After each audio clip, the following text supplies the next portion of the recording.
I'll get started. First, I thought that I should define mikveh to say what it is that we're talking about, right? And now I'm actually wondering if I should do like a gallery. No, gallery view, you're too many people, I think, right, to do that, I think. Okay. So mikveh.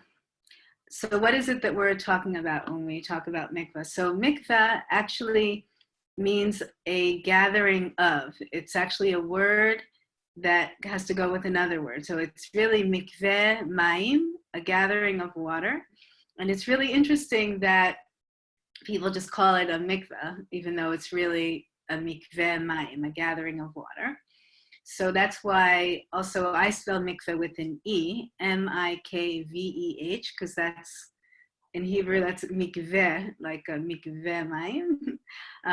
Mikvah, how a lot of people spell it in English in America, is not really correct. So just a little thing that irks me sometimes. Okay, so a mikveh is a gathering of water, and it's used as a ritual pool. So you do a full body immersion into the pool, including your head. And it's ceremonial. It's a full body immersion as a ritual. It could be transformation. It could be for centering, spiritual centering. We'll talk more about it a lot. That's what we're going to be talking about is mikveh. But I just wanted to make sure that when I start speaking that you at least have an idea of what a mikveh is. A pool of water, but it can also be a natural mikveh, and we'll talk about that also, meaning like the ocean, a lake, a spring, that's also a mikveh, and it's used for ritual purposes. Okay. So,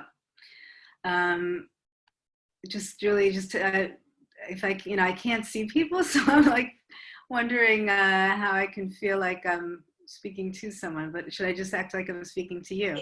If you hit gallery view, you'll be able to see all the faces. Yeah, I'll see if that feels any better. All right, well, I'll try that for a while and see how that goes. Okay. So I wanted to say something about myself and my mikveh story, so you'll know who's speaking to you. I grew up in New York in an Orthodox Jewish home. And I grew up with this knowing very little about what a mikveh was exactly, except I knew that my mother went every month. I didn't know why then. We didn't talk about it. It was a very kind of secretive thing. And my father would go once a year before Yom Kippur. And that was what I knew. And then later, especially in the Orthodox world, so you know about a mikveh, and then as you get older and come of age more, then the secret starts to unfold. And I understood that it had something to do with menstruation and marriage. So that was mikveh for me. What it traditionally is used for is in the Orthodox world is that women go after they finish menstruating, and I won't get into all the technical of when and all that, how many days and after the bleeding stops, but that's the general idea, is that women go after they menstruate, and it's so that they can then have sexual relations with their male partner. I mean, that's the traditional way that it's used. And if they don't, then they would not be able to have sexual relations with their partner. And men, as I said, my father would go before Yom Kippur once a year, and the idea is more of like it's a spiritual thing. It's not an obligation. If men want to go, they can go. They could go every day. They could go once a week before Shabbat. In the Hasidic world, that's very accepted, is to go once a week on Friday before Shabbat. But you can go every morning. Some people go every morning. And that's, for men, it's this non-obligatory spiritual practice. For women, it's obligated, if they're in a sexual relationship with a man, then they need to go to the mikveh. And so that's this like gender divide, separation, and that I grew up with. So what we're going to do now is we're going to go through how did that happen? How did it become that? We'll look at some sources in the Bible, and see the development of it, of how it became that gendered uh, gendered practice, and then talk about what's happening with mikveh today. And I'll tell you a little bit about the mikveh that I run on the kibbutz where I live, kibbutz Hanaton in the Galilee. Okay, so can I ask a question, and then how does that work? I ask a question and people can maybe just write things. Okay. Yeah, people can put in the chat box directed Okay. towards you so that you can see it, or to me and I can read them out loud. Okay. Let's see. But actually I didn't. So what I didn't say, that was my childhood. Now I'll say that when I first was married, I got married young, 21. We moved from New York to Washington, D.C., my partner and I was looking for a part-time job. I was studying writing, and I found out there was a job at a conservative synagogue in Washington, D.C. to run their mikveh. It wasn't a full-time job. It wasn't used so much. I think I was called the mikveh attendant. So I applied for this job at Adas Israel, if any of you are from Washington, D.C. And I got the job, and it was really transformative experience for me. I was handed the keys to the mikveh at age 20. How old was I? Maybe 22. And it was very empowering. And there I was leading ceremonies, officiating ceremonies, conversions, brides. That's mostly what it was used for there. But then I had an idea that, wow, here's this pool of water, a ritual pool of water. I could use this for other things too. And I had a friend who was divorced and waited a long time to get the get. It's in Hebrew. It's that's another story. But the man, according to traditional Jewish law, has to give the wife the divorce, and she was waiting a long time. She finally got it, and we did a ceremony at the mikveh to mark that. Another friend who was going through chemotherapy treatments for breast cancer, and when she finished, we did a ceremony there. And so it was just something that felt right to me intuitively.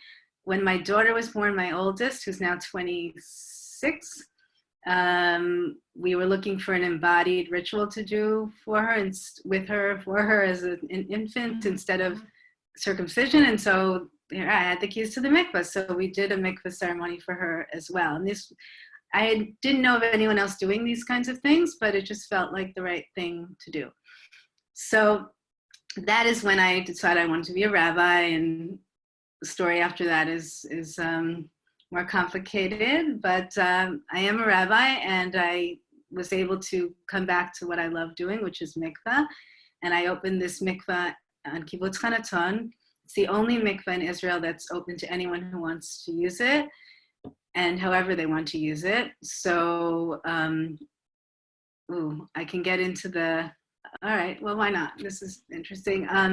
In Israel, the rabbinate is run by the Orthodox, and they monopolize all of the mikvaot, that's the plural for mikveh in Israel, and they decide who can use the mikveh and when they can use it. And their restrictions are only conversions that are done through the rabbinate can happen there. And only women can use the mikveh, only married women can use a women's mikveh, and then there's a separate mikveh for men. And so only married women and only conversions that are happening through them. So the idea that I had was to open the mikveh on the kibbutz to anyone who wants to use it so conversions that are not through the rabbinate come to us. All kinds of life cycle events and ceremonies. Women who aren't married are welcome to come use it. Couples will come to use it before, when, let's say, they're following this practice of the woman going to the mikveh after she menstruates so that they can have sexual relations, but instead of just the woman going on her own, the couple will come together and each of them will take a turn immersing. Groups. I have tour groups, well, not now with COVID-19, but we used to have many tour groups coming through, and I teach about mikvah. I have creative ceremonies that I create with people, and then they immerse, and that's tomorrow we're going to talk more about that, and we'll create our own ceremony as well. So that's what happens at our mikvah, and it's unique on the Israel scene, but not unique necessarily on the international scene, because there are mikvah like this around the United States, and they're building one in England. They're building one hopefully in South Africa, Australia. So it's become a movement, and that's what I call reclaiming and reframing mikveh. So we can now go over to that. Okay, but before I show the source sheet, I want to ask you all if you know where it says in the Torah, in the Bible, that you need to immerse in a mikveh. Does anybody know? Feel free. I see shaking heads and okay. Anybody? Oh, somewhere in Leviticus. Okay, very good. Anybody else? Okay, well, we can start with Leviticus because that's my first source. And it was a trick question, actually, because it doesn't say anywhere in the Bible that you immerse in a mikveh. But there are like hints to the idea of mikveh, and there's even the word mikveh used a couple of times. So we're going to look at those sources now. But the reason why I asked that question that way is because I think it's very surprising that you actually don't see that particular practice as we practice it today written in the Bible, because it's a very central practice in traditional Judaism, and it's, as I said, it's had a real comeback. So, okay, now I'm supposed to share my screen, right? Okay, here we go. We practiced this before. Let's see. Okay. Great, we see it, Haviva. Okay, so now I'm going up to, wait, how do I get to the top? Okay, there we go. Okay, Leviticus. Now, I have the Hebrew here, but, and you all have your own, right? Too, if you, or you're going to be looking at this, I guess. Okay, but I should just be relating to the English, right? Yeah, that's best. Okay, but you can all have access to this if you want to look at the Hebrew on your own now or another time.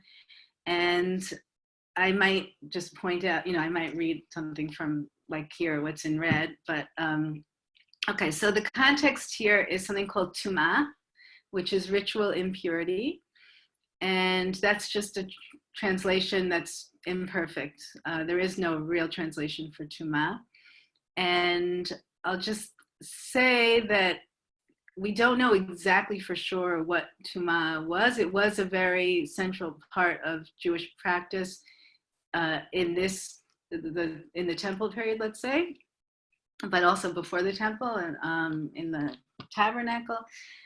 And just so you get an idea, it's that when somebody was tameh, when they had ritual impurity, there were certain things they couldn't worship in the temple, is what it was. And you would get this ritual impurity from various different things like leprosy, some kind of emission from the body, which is like when a woman bleeds from her uterus, when a man has a seminal emission, coming in contact with a dead body.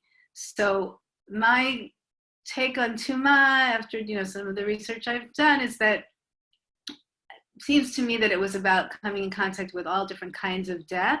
So like a bleeding from the uterus would be a certain kind of death because you could have brought life into the world, and instead, you lost an egg. So coming in contact with a dead body, leprosy could look like a kind of a death. You're shedding your skin.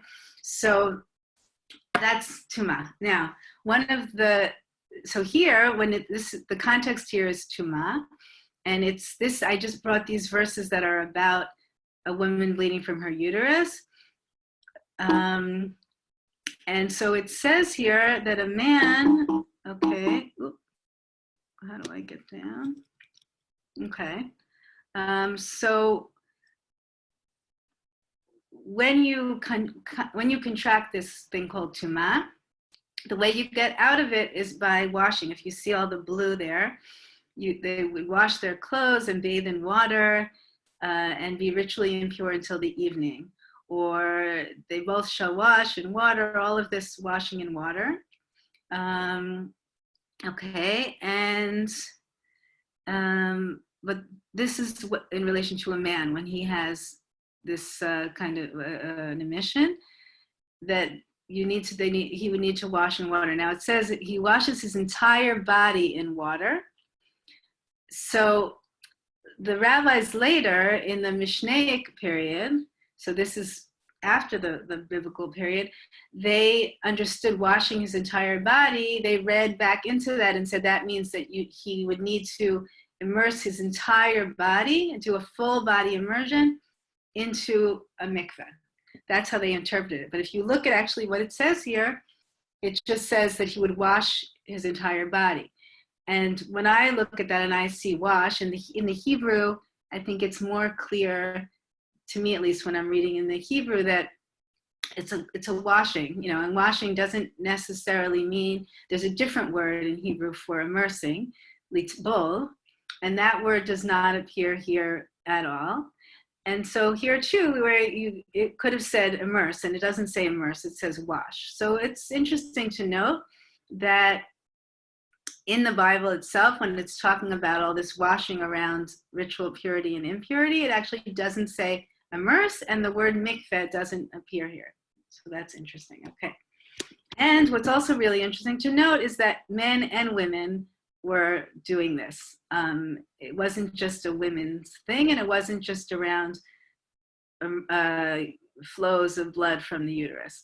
Because I think today a lot of people had this idea that mikveh is just about women and their blood. And really in the sources, that was not the case.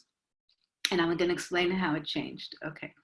But I want you to see that another verse in Leviticus, the word mikveh does appear, and that's in the English, it's nevertheless, a spring and a cistern of gathered waters remains ritually pure. That gathered waters, that's mikveh, mayim in the Hebrew. If any of you can read Hebrew, right above it, mikveh mayim, a cistern of gathered waters. So here it says, nevertheless, which the nevertheless is referring back to all these other things that can contract ritual impurity. Not just people do, but also vessels. So nevertheless, a spring and a cistern of gathered waters remains ritually pure. So here, there's this actually reference to a mikveh mayim, to a cistern of gathered water, and that can never contract ritual impurity.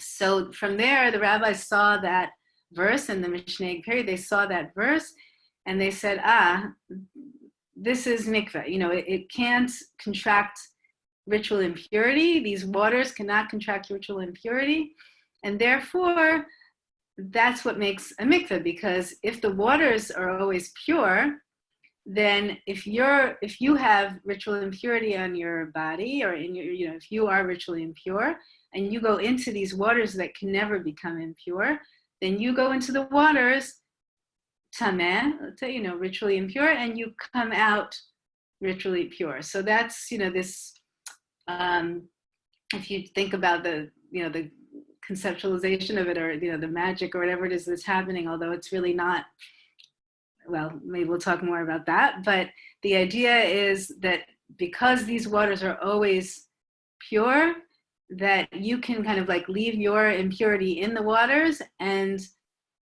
then you come out pure again, and the next person who goes into the water will not contract your impurity, because it disappears.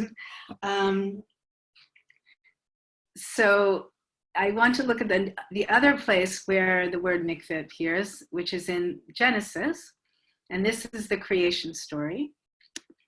Okay, and I just stressing again that when I said that mikveh, as we practice it today, doesn't appear in the Bible, but here are all these cases where, we have the word mikveh, we have something that's like mikveh, but what I was trying to say was that the practice that we have today of combining, it's actually like, it doesn't say in a verse, when you are ritually impure, immerse your entire body into water. So, okay. So this is really important source in terms of mikveh. And this, I'll go to so you see the English. I'm just used to teaching the Hebrew. Okay. So I'm not going to read I don't know, how are we with time? Oh, it's okay. So this is right at the beginning of Genesis. In the beginning, God created the heaven and the earth.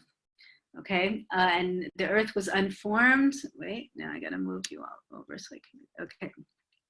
The earth was unformed and void, and darkness was upon the face of the deep.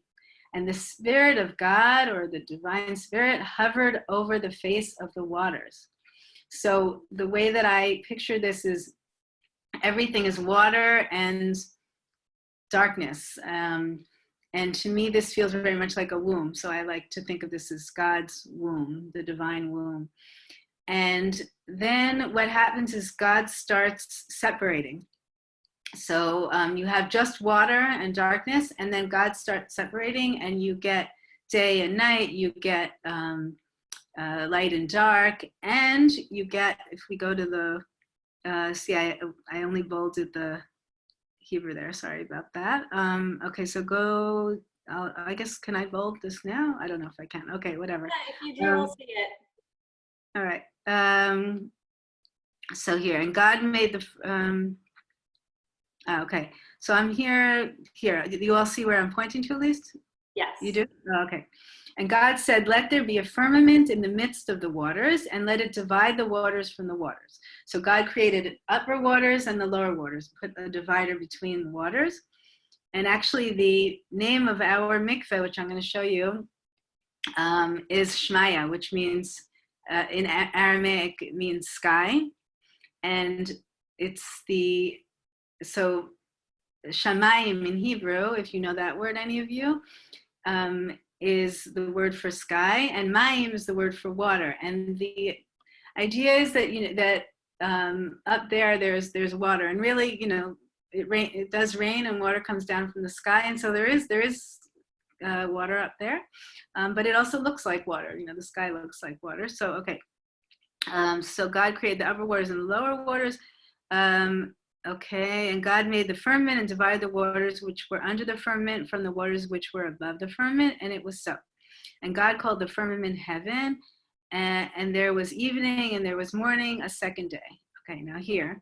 And God said, let the waters under the heaven, so that's the lower waters, be gathered together unto one place. Now that's this word mikveh. If you look in the Hebrew, the word mikveh there, it says, let the waters, yikavu hamayim, the waters should gather into one place, and let the dry land appear. And it was so.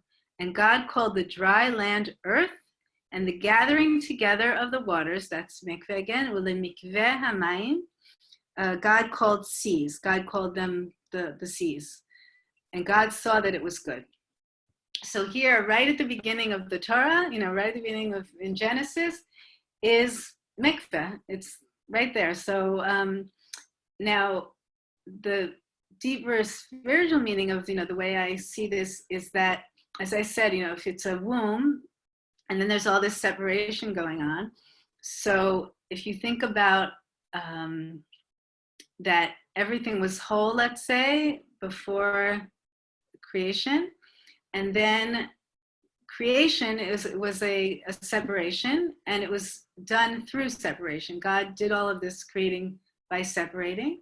So there was, and just like a birth from the mother's womb is a separation as well, and going from a place, let's say, of peace and wholeness and unity to a place of separation, of duality, and that's the world that we live in. So mikveh, the spiritual practice of mikveh, is really about going back into those waters, going back into the womb, going back into the primordial waters, going back to a time, when everything was whole and unified and peaceful, And it's a practice that's about, being able to kind of leave this world of duality and separation for just a few moments, and then you go under the water and it can experience that feeling of wholeness and unity and peace.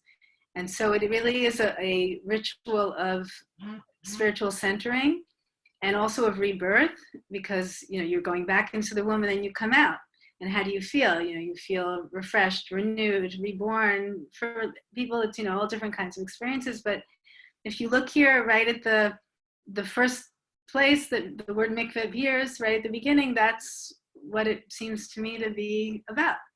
So, okay, it's time. Okay, I'm just trying to be mindful of the time. So now I really want to just explain how it became of this gendered ritual where for women it was about becoming sexually available to their partners, and for men it kept this spiritual practice that I just described right now, of transition and spiritual centering and rebirth and renewal. For men it became that, and for women it became this ritual about their blood and being sexually available for someone else. So if you look at the next one, number 4, I'll just explain it because we're running out of time. The ritual impurity caused by not just menstruation, by bleeding from the uterus, is the only kind of ritual impurity, the only kind of tumah in the Bible that has another consequence besides the fact that you could not worship in the temple when you had this kind of tumah. And so what it says here, I'll read one of them, the second one, and if a man lays with a woman when she is experiencing a blood flow from her uterus, and he reveals her covered part, her source, that's the word often used for the womb, and she reveals the source of her blood or the uterus, they both shall be cut off from the nation. So there are 2 verses that are saying that if a woman has sexual relations with a man, or if he has sexual relations with her, when she is tme'ah, when she's ritually impure from bleeding from the uterus, that's a grave sin. And so it's not just that you're forbidden to worship in the temple when you have this kind of impurity, but you also are forbidden to have sexual relations. And that's the only kind of ritual impurity in the Bible that has this other consequence. So what happened historically was that when the temples were destroyed, today we no longer have a temple, so practices around ritual impurity just fell away. We don't practice them anymore. And we're not aware of when we are tme'im, when we're ritually impure, and when we are teholim, when we're ritually pure. In the time of the temple, this was a constant, people would just always know what their status was in terms of their purity and impurity. So when there was no longer a temple, people didn't care anymore, it didn't matter, and all those practices fell away, except for when a woman would bleed from her uterus. So she would still need to keep track of when she has this ritual impurity. And then the way she would get out of this state of ritual impurity is she would go to the mikveh. And that is why for women, it was retained as an obligation. She's not obligated to go to the mikveh, but if she wants to have sexual relations, then she has to go to the mikveh. And then she is obligated. And for men, it was retained as, just as I said, just a spiritual practice. And if you even see, because I know we're running out of time, I'll just quickly, number 5 and number 6. So number 5 is a Mishnah that says that women would die in childbirth for 3 different things. And one of those things was about not going to the mikveh when they, before they have sexual relations. And so this is just an example of how it became this, something that was not only obligated, but even surrounded with fear and, men, threatening women that if you don't go to the mikveh, then you're going to die in childbirth. And this particular verse, if you see, look at the other ones, and I won't go more into it, but the idea is just that because men were also sinning if they would have sexual relations with a woman who didn't go to mikveh after she bled from her uterus, that's where this like need to control the women around it. And rabbis making all these rules about who can, and that's like I said in Israel, the mikvah run by the rabbinate, by the Orthodox rabbinate, only allow married women to go. Now, why is that? Because they're controlling the space, saying if you're not married, then you shouldn't be having sexual relations, and we're not going to let you use the mikveh. There's so much to talk about here. Gosh, I could go on and on. Okay, number 6 is the last source I have here, which is that saying that one may ritually immerse for non-required immersions, but does not make a blessing over the immersion. So that's the source for men going. They can go whenever they want, but they don't say the blessing. Okay. So where does this leave us today? So this gives me a few minutes to just say about what happened is, since I had that job at Addis Israel in the conservative mikveh there, I ended up going to get rabbinic ordination, and I moved to Israel, and in all that time, this movement started of what I call reclaiming and reframing mikveh. And it started really in Massachusetts at a mikveh called Mayim Chaim in Newton, Massachusetts. Anita Diamond, who wrote The Red Tent, she had this idea to start a mikveh that would be open to anyone who wants to use it, and it would be doing mikveh education and not monopolized by the Orthodox. And they call it a community mikveh, and that's the first one that opened. And now there's as I said, all over the United States, there's something called the Rising Tide Network, which is a network of all these different community mikvahs. And our mikveh Shmaya belongs to it as well. So the idea of it is to make it a non-gendered ritual so that women can go whenever they want to do all kinds of transition rituals, life cycle rituals, and I should even add that it becomes also not about age, so that like at our mikveh, I'll have groups of kids who come to learn about mikveh and feel the water. I have teenage groups coming. I have pre-army groups coming. So it's to kind of take the taboo away from mikveh and just tell people about it, open it for people to use as they wish, create ceremonies. So we have a whole pile of ceremonies in our mikveh that are laminated. And I also have a lamination machine at the mikveh, so that if somebody writes up some kavanot, that's an important word to know too, that's a sacred intention. If somebody writes up their kavanot to go into the mikveh, they can then on the spot, we laminate it and they can take them in. And I create ceremonies with people and print them out and laminate them as well. So that's the kind of stuff that goes on at these mikvahs around the world. Wow, there's so much to say, but let's see. The conversions also, well, this is more of an Israel thing, the fact that we can open it up to the conversions that the conservative and reform movement perform in Israel is very, very special. Let me see how we're doing. So we're okay with time. Let me just think for 1 second if there's something else that I want to say before I would take questions. Let me show you a couple of pictures too. Okay, share screen.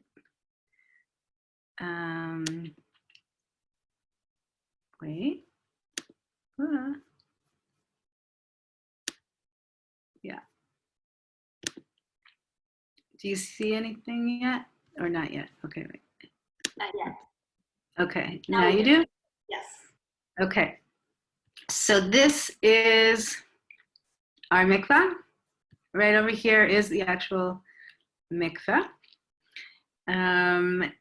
And you see, we have some plants there, try to make it feel more outdoorsy, and some mandalas on the walls. This is the gathering room. So this is where we do ceremony, where we have workshops. I did mention that we have groups, so workshops, where I'll teach about mikveh, and then people are invited to go in and use the mikveh. I should say that as far as I know, we're the only mikveh that's open also to people who do not identify as Jewish. So I have groups coming in of interfaith groups and non-Jewish groups who come also to learn about mikveh and are invited to go in. That might sound kind of radical, but the truth is, it's not. Our motto, and the way I like to frame this, and it's kind of beautiful too, if you think about, is that an ocean, let's say, is the epitome of a mikveh. That's the first mikveh that we learn about in the Bible, right? In the Bereshit, right there in Genesis. God created the mikveh, the ocean, the seas, and that is a mikveh. And nobody would say that someone who isn't Jewish cannot go into the ocean. So, that's the water is not changed by it. The mikveh doesn't become not kosher by it. And I think, and then some people will say, well, do they become Jewish then if they go in, because you do conversions in the mikveh? So no, you don't. I mean, this is also an important point about mikveh, is that mikveh is really about what you bring into the mikveh with you. As I said, there's this word kavanot, your sacred intentions. So otherwise, it's just dunking in the water. You only call it a mikveh if you are bringing to it the intention of it being mikveh. And the same thing with someone who, let's say, is not Jewish, who wants to experience this full body immersion ritual. If they're not having the intention that they're going to be doing conversion and that they're coming out converted into Judaism, then of course they're not converted to Judaism. And there's so much also preparation that goes into when I do a conversion with people at the mikveh, they'll have studied a year or two or more before. It's a whole preparation process. And then when they do the actual conversion ritual in the mikveh, that's the culmination of all of this other work that's gone into it. So, okay. Where are we? What you tell me, Julie, if because I could just keep. Sure. Talking. Do you want to take some questions? There are already a couple of questions that came in through the chat box. Okay. Oh, wait, let me show one more picture before I forget. Okay. If I remember how I do that one. Let's see if this works. You see that? Yes. You do? Okay, so I just want to share you this really neat thing that just happened, synchronistic thing. Like 2 weeks ago, they were doing an archaeological dig right near our kibbutz, because the way it works in Israel is that when they're doing a major construction project, they have to do an archaeological dig before and find out what's underneath, and then they document it, and they'll decide if it's worth turning it into a national archaeological park. There was no chance that this site where they were doing it was going to become that, because they're building this major junction. So they did an archaeological dig 3 minutes from our kibbutz on a bike, and I mean by bike, 3 minutes, and they uncovered this mikveh. So this is a second temple mikveh, and I think it's just really cool, first of all, to see, like, can you see these are steps going down? And if you look at the other picture that I had showed you of, no, that's not it. Oh, here, I'm sorry, the wrong way. No. How do I move that? Oops. 1 minute. How do I move this? Okay.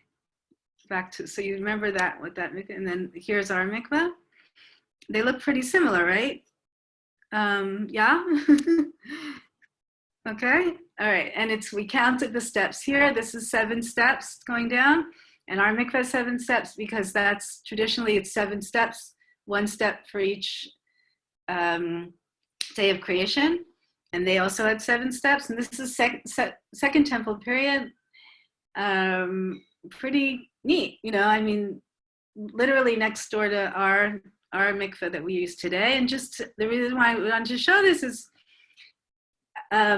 it's just really cool when I think about that this ritual practice that we're doing today is so similar to what they were doing then. And just a little postscript on that is that we're actually trying to get permission to dig up this mikveh and move it over to our kibbutz so that people can come see this and immerse at our mikveh at the same time. And so if that actually, we get those permits and we can gather together the funding, then next time you come to Israel, you can come visit Kibbutz Chanaton and see this mikveh and our mikveh, and you can even go into our mikveh. Okay, back to, I don't know how I get back to, okay, yes, thank you. Okay, so there's so much more I can say, so maybe if you ask questions, things will just come up. Yeah, so folks can, there are a few questions in the chat box, which I'd love to read to you. And if there's more questions, you know, throw them in there, or you could ask me to be unmuted. So the first question was, could you say more about how the water doesn't become impure after someone has immersed? I've always wondered about that. Okay, I'm so glad you asked that, because I did want to talk more about kind of the spiritual meaning here, and I was rushing through. So I didn't say, maybe if any of you want to put it in the chat box, but what is water? What is water? What is it symbolic of? What is, so if you think about it, now this is really important, so I'm so glad you asked that. Okay. Water in the creation story, right? So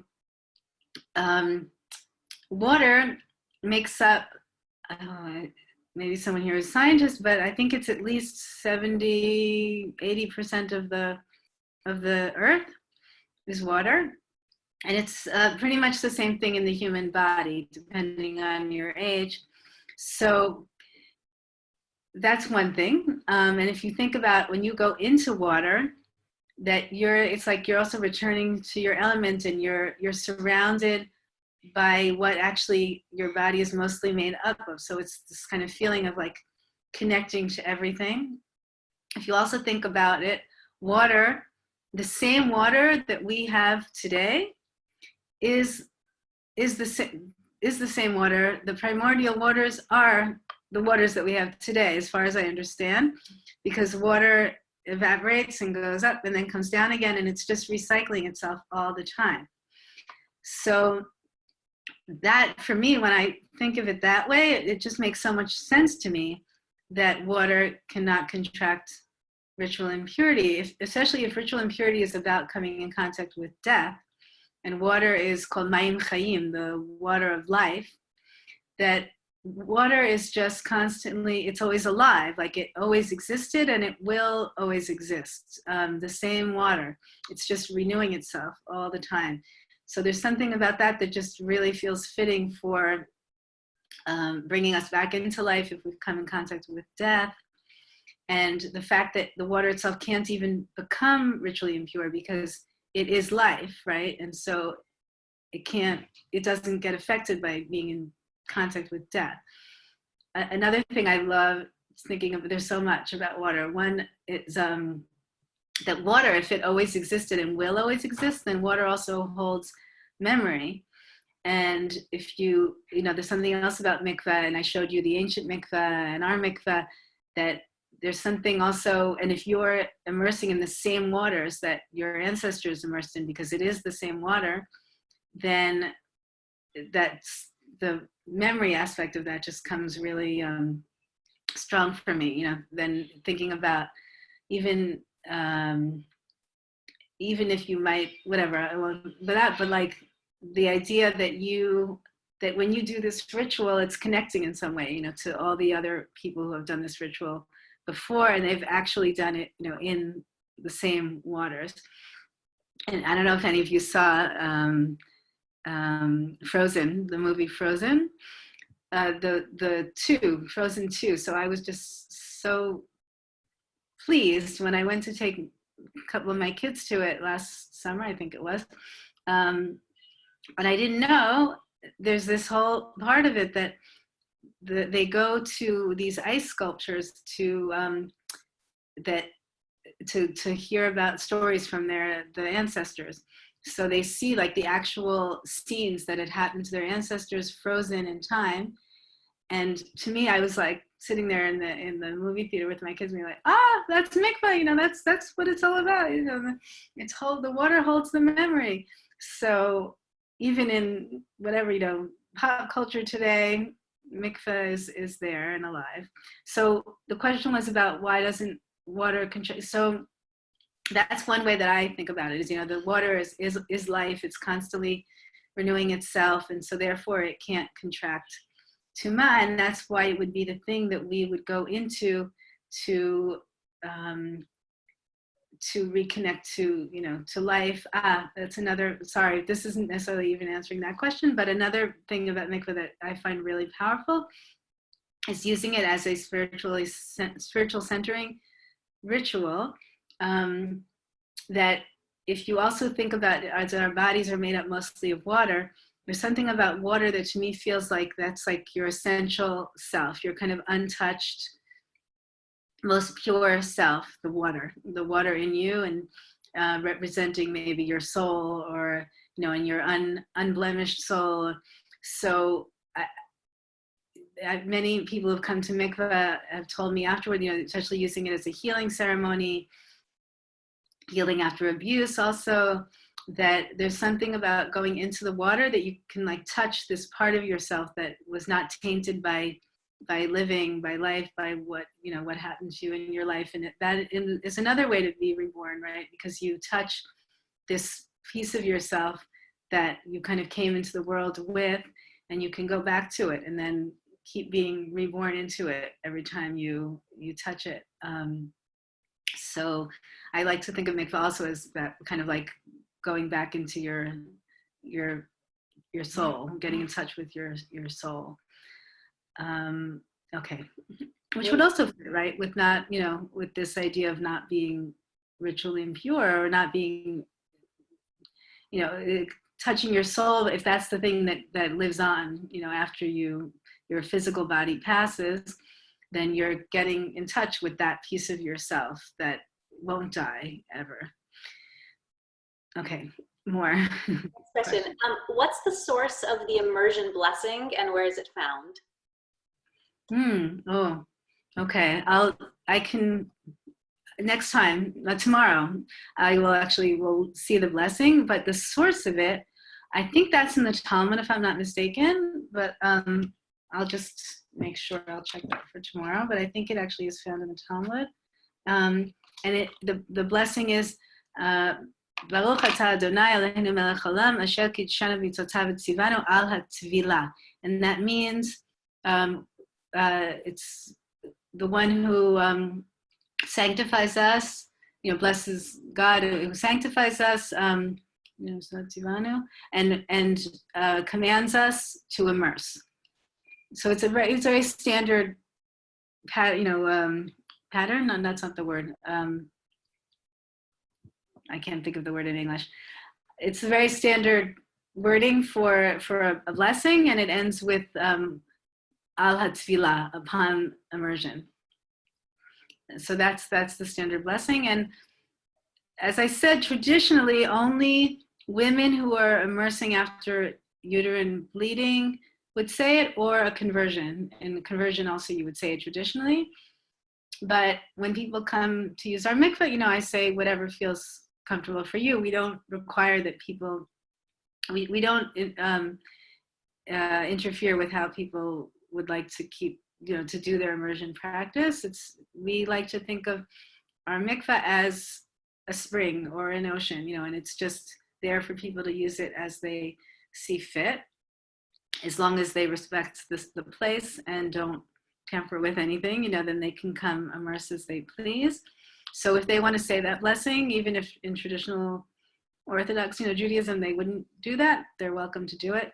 And we have a whole bunch of other blessings that are not the traditional blessing that you could say instead. And as I said, we have this whole pile of ceremonies with all different kinds of blessings and intentions, kavanot, for all occasions, you know, I mean, anything you can think of, from, you know, getting your first period, graduating, divorce, turning 70, anything, you know, I'm just coming out ceremony, being drafted into the army, really. And then, as I said, I do these custom-made ceremonies as well, where I'm a spiritual director also, and so I'll do a spiritual direction session with somebody, let's say, and we'll sit and I'll listen. I'll do sacred listening, and then I'll come up with a ceremony for them based around what they want to bring to the mikveh with them.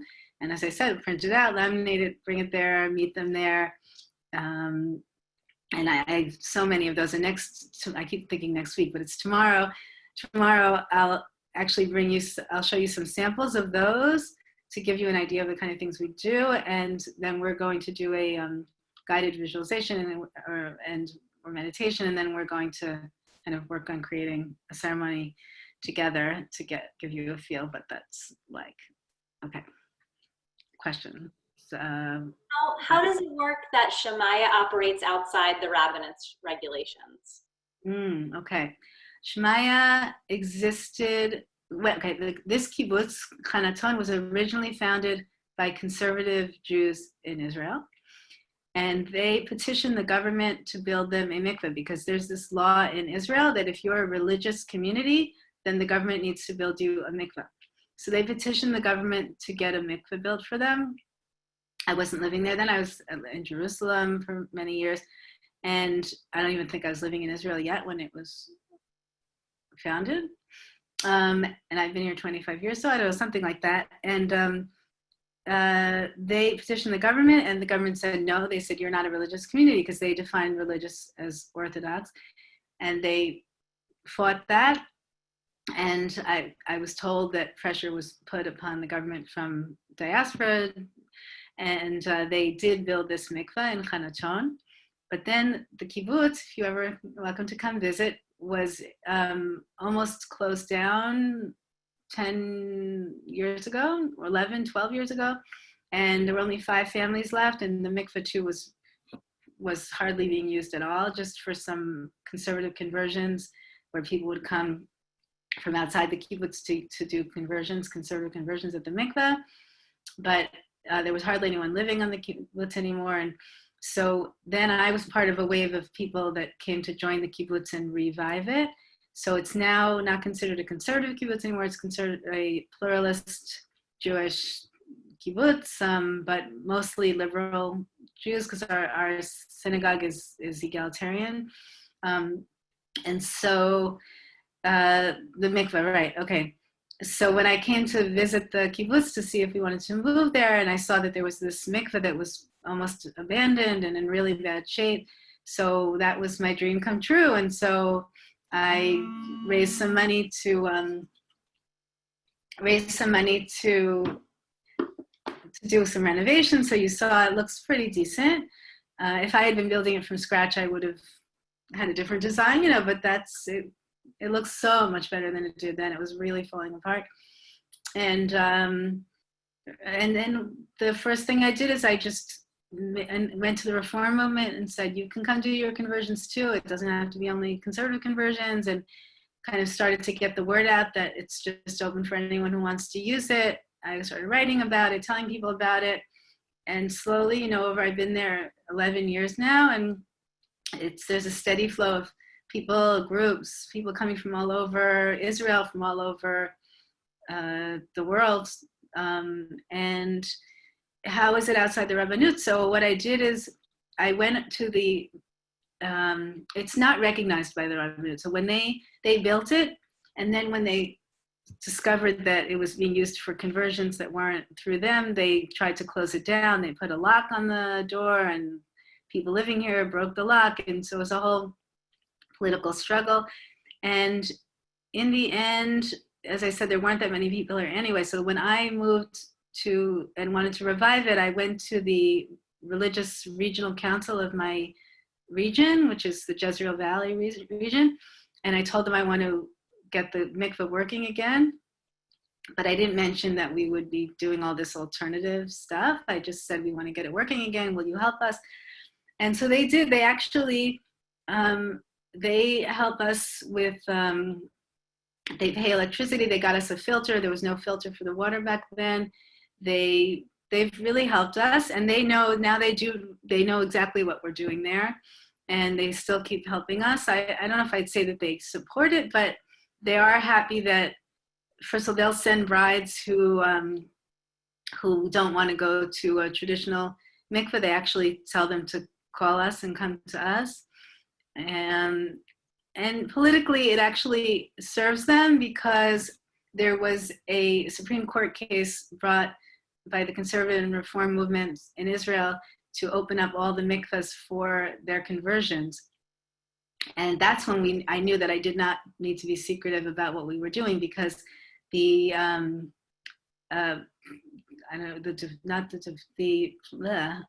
the opposite of the defense attorney, the attorney that was representing the government said, oh, you don't need to open up all the mikvahs in Israel to these conversions, because you have the one in Hanaton and you've been using that. So they knew very well. And then when I realized that actually it serves them well for us to be doing this, I don't feel like we need to hide it. The end of that decision actually was, the decision of the Supreme Court was that they did open up, they required that a mikveh in the south of the country and a mikveh in the center of the country let conversions take place there like once a month. And so mostly we get now conversions from the north, but sometimes people will come from other parts too to do conversions, because our motto is to be open and welcoming, and these other mikvahs, they're being forced to open, so the feeling there might not, be as warm and embracing as at our mikvah. So that's why, I still say that we are the only one open to anyone who wants to use, even though these other ones are allowing conversions once a month, but it's a very different kind of space and place. And another thing I should say about our mikvah is that the key is left outside and people call, and the first thing I ask is, would you like someone to meet you at the mikveh? Would you like to be there alone? And many people have come to use the mikveh. I've never met them. Well, I'll tell them where the key is. They make an appointment. They show up. They let me know when they left. And so in other mikvahs, I don't know if all of you know, but the ones in the rabbinate run, there is a woman, the women's mikvahs, there's a woman called the balanit. And when I lived in America, she was called the mikveh lady, but I don't know if they still use that term. Mikveh attendant, so she'll sit there and she can turn people away. Now legally, she's not supposed to she's not supposed to ask questions legally. That was another Supreme Court case that came because of our mikveh. There was a woman who was coming from Jerusalem every month to use our mikveh, and then she brought a case to the Supreme Court saying that she should be allowed to use the one in her neighborhood. The reason why she was coming to ours is because she was not married, and the Supreme Court decided in her case that the balanit, the woman sitting at the door, cannot ask you if you're married or not, but if she knows that you're not married, then she is allowed to turn you away. So what was the question? I don't remember, but what makes our mikveh different? I was just saying that that we don't have a balanit there. Someone calls and says they want it, and they just make an appointment, and it's for men and women, our mikveh. So it's all just by appointment. And we have a little sign out front, it says occupied, but you can also lock it from inside. And anyway, you need to make an appointment, and I keep, the whole appointment calendar so that there's no overlap.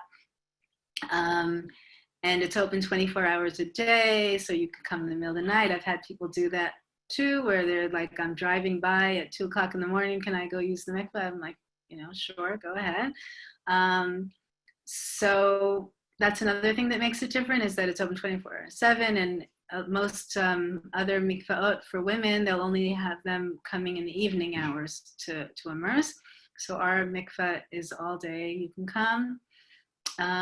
So it's just a very different feel. It's the feel, as I said, I really like to think of it as a spring, an ocean, but it has walls. And the reason why the walls are helpful is because then you have privacy, and we heat the water too, so the water is nice and comfortable, and you have your privacy. And so, some people love to immerse in a cold spring, and I actually love that experience too, but it's nice to be able to have the option to be able to immerse in a closed space with nice warm water, especially in the winter.